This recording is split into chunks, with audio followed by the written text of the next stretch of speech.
again, don't tighten your reins. And kind of keep your hands up a little bit higher. Your elbows bend kind of within a few inches of your saddle horn, and they should be about the height of your saddle horn. And so that you can get this better lifting action. And it makes you roll your shoulders.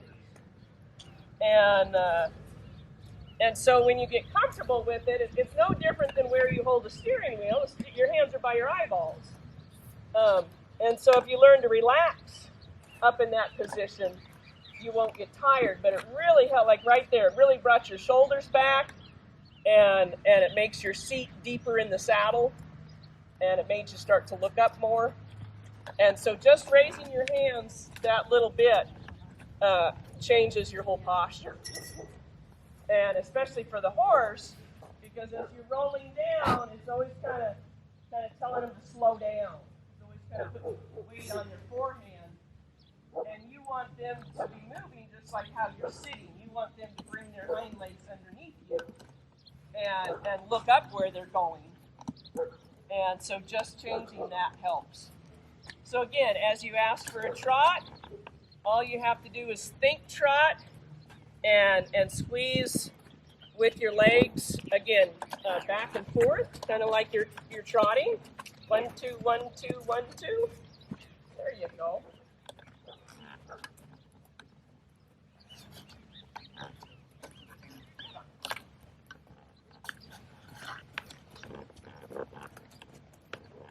And then you can, whenever you want, I'll talk first, do a change of hand by doing the yin and yang, the 2 half circles. And I want you to stay in a trot. And so you want to keep that impulsion going. And when you prepare, you want to look at X and make that half circle.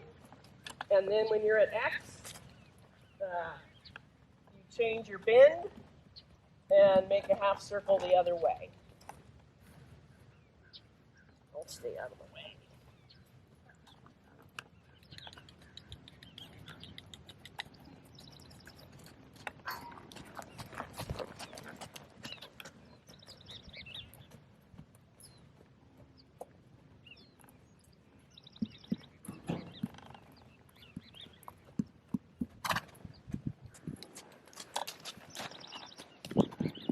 So lots more inside leg to keep them going. So the inside leg is what keeps those hind legs underneath them, pushing them.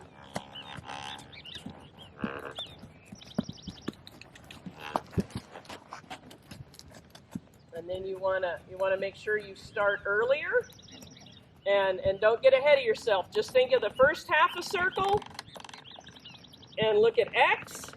And then right before that, that's when you think of the other half of the circle and you bend the other way and come back that way.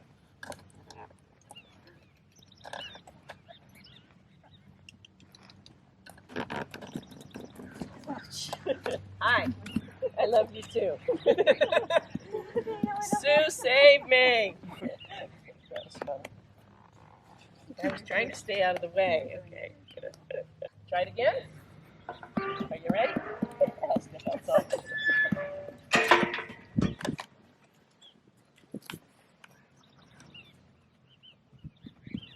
So you want to think about keeping your legs active. Or if you want to practice the element, if you want to practice in the walk, and so use the gate over there. As you leave the gate, make a half circle into the pounded down spot in the middle. And so way too short. See, now you got a straight line. So that's no good. Let me come in and help you with that.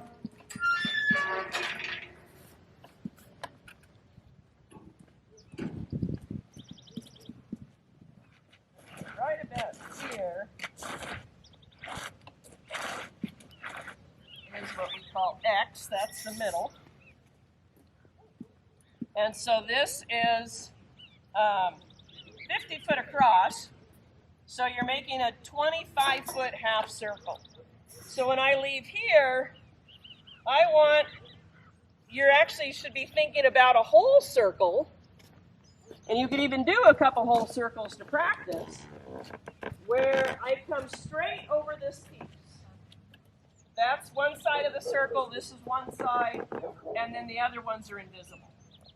So we have 2 knowns and 2 unknowns. So that would be a whole circle. And so a half circle would be just that. I'm going to curve, so I'm always so this is about the halfway point. As I come off the fence, but I don't want to cut across this way because I'll never make that other turn. You want to be very straight right here, just like it was the edge of the whole circle. And here is now where you look to your other node, which is kind of yellow, and guess that a 25 foot half circle would bring you to about here. And then we would curve. And now, if I continued the circle, we would come off like this again. But instead, we go straight. And so, as you come off, you want to make sure that so I'm going to apply my inside leg. And if I apply a lot, my horse would just spin around. So it's based on the size of the circle. Inside leg to outside rein. Then my inside rein with her is going to help. But you want to be careful. You don't want to just lift and then let go and she's kind of still looking over here. And you only need to release a little bit because she doesn't know very much. And so if you throw it away, she's going to do this and then pick up and then this. So you don't want to be so extreme because you're trying to say, okay, it's like steering your car. You just lightly keep steering to make sure you get here. And then this leg comes off. Both legs say go straight for a step or two. And now we're going to do everything this way. And so this inside leg comes on. And the inside rein lifts to kind of keep that bend. So you don't want to wait till she does this and then pull her back, and then does this and pull her back. So that's not releasing. That's wibble wobble.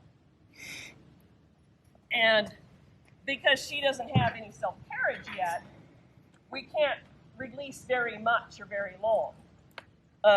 And so it's more you realizing that you don't have to hold the reins tight to hold the horse in a circle. That you shape them up. This is the new hallway. Stay there.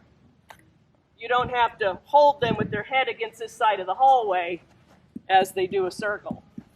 That's the confusing part.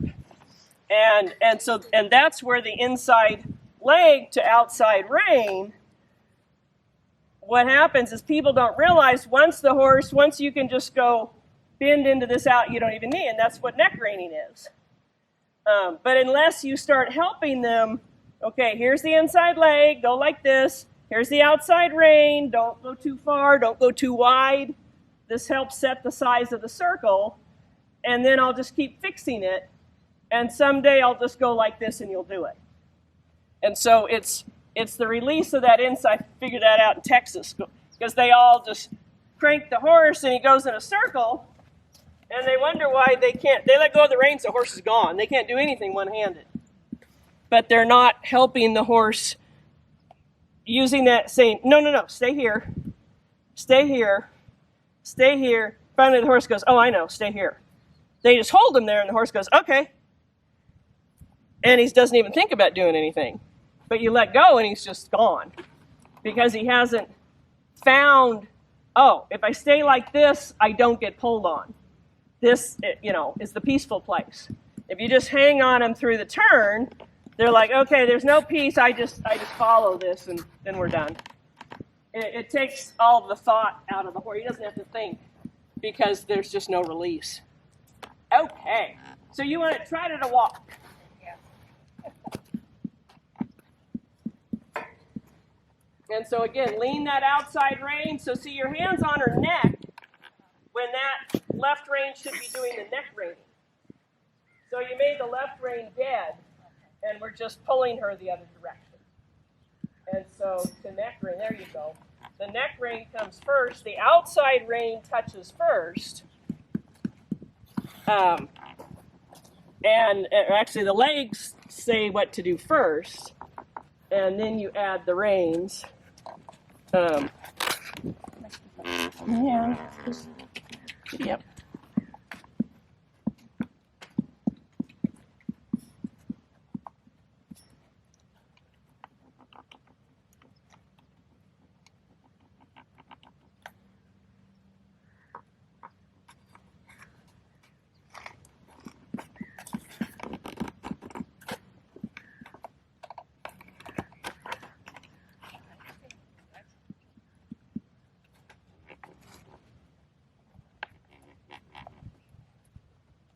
So outside rein first, up on the neck, if we're going to neck rein, teach her to neck rein. And inside leg, and then. And so now, outside rein up first. So that would be your right rein up first. If we're going to teach her to neck rein, you put the inside leg and the outside rein, and then you bend her with the inside rein. Get out of here. I know. You know, Mom. Huh?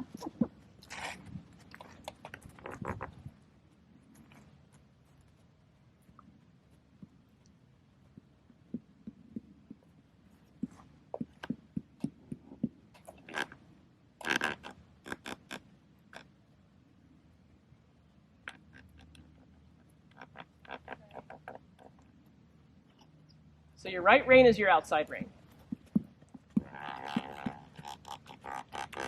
Now your left rein is your outside rein.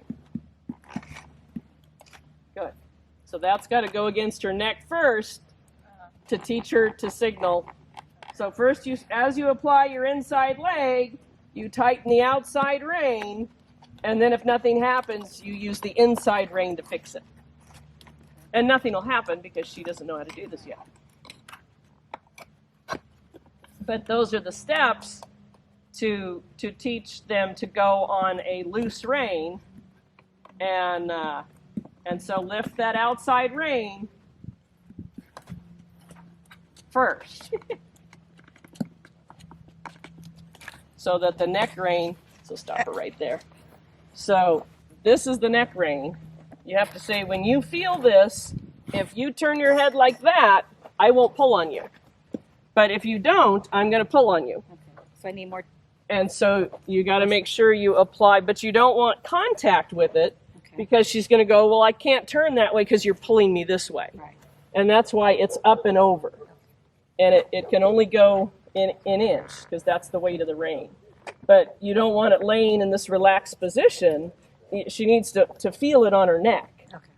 So it's like when you feel this, not so tight that it pulls on her, but not dead, because you didn't give her the signal. She needs to feel this. That means turn your head away. Okay. And so I'm going to apply, as I apply inside leg, if my reins were tight, that would mean side pass. If my reins were medium tight, it would mean half pass. And so the reins say, what does that inside leg mean? Uh-huh. And so you have the outside rein, and you're going to lift and say that it means circle. I want you to follow your nose. Because you're going to use those same cues, whether you're doing a half pass or a side pass, a leg yield, opening a gate. And so you have to tell her which one it is. By how much leg and rein means how steep you cross your legs over. Wow. This is like starting off kindergarten for me. Yep. Good.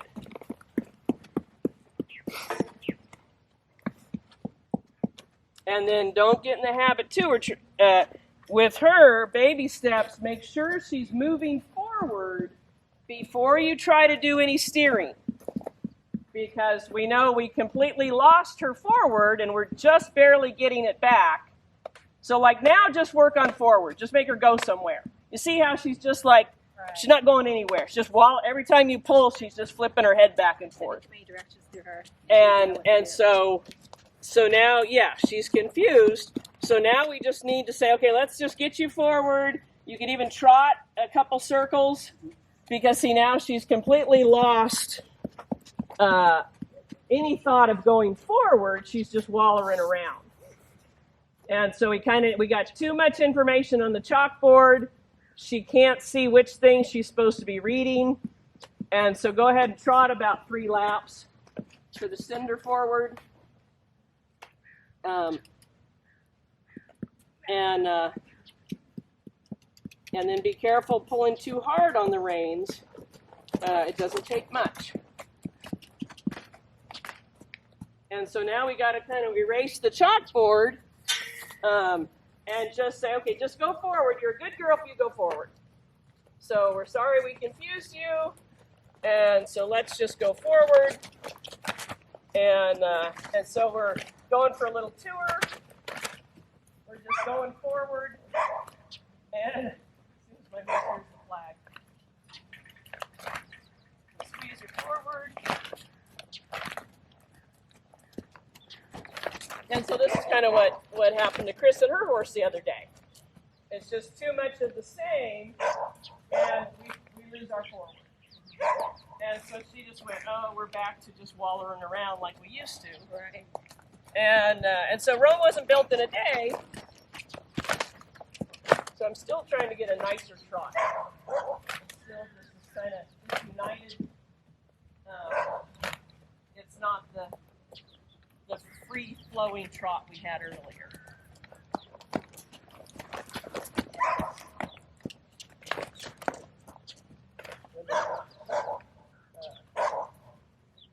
If you can kind of see the bottom of the hackamore where the reins connect, how it bounces on their chin, you want to make sure that you're not making it bounce.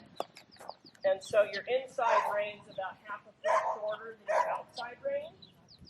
And so if you need to pick it up now and then because she rubs you on the fence, that's one thing. But you want to pick it up and drop her back in the hallway you want. And then make sure the reins are the same.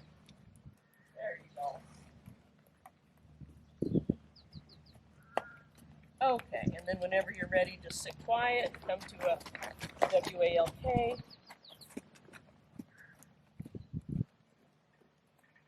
And then again, make sure that if you're asking for a walk, because she's getting a pretty good haul. But she also just kind of gives it to you sometimes. Oh yeah, here, look at this haul. Like, well, no, we just wanted a walk. And so make sure that it's a nice crisp walk. So that, again, we're dispersing that energy where we teach you to just march right out there, because then you don't have time to fiddle fart around when you get scared if you're so busy thinking about your perfect walk. And so it's not about hiding who they are. It's about channeling that, the inner Andalusian. Okay, and then whenever you want, come out in the middle, and again, keep the same nice walk. So you're going to halt in the middle, but make sure you don't just run out of gas. I mean, get a nice walk, and then again, if you just roll your knees in and sit down, she should just halt on her own. Good.